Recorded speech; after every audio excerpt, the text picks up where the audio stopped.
എമ്പുരാനിൽ ഖേദം പ്രകടിപ്പിച്ച് മോഹൻലാൽ. ഇപ്പൊ നിങ്ങളുടെ ഹീറോ എന്ത് ചെയ്യുന്നു? Will he give up?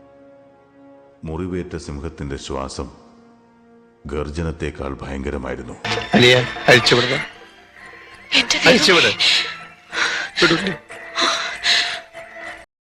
മാപ്പ് മാപ്പ് എന്ന് 3 പ്രാവശ്യം പറഞ്ഞിട്ട് പോയിക്കോ. അവനിപ്പം വരും, മാപ്പ് പറയും. എന്റെ വീടിന്റെ ചോരല് ഒരുപാട് പേരുടെ പടമൊന്നുമില്ല, ഒരാളുടെ പടവേ ഉള്ളൂ.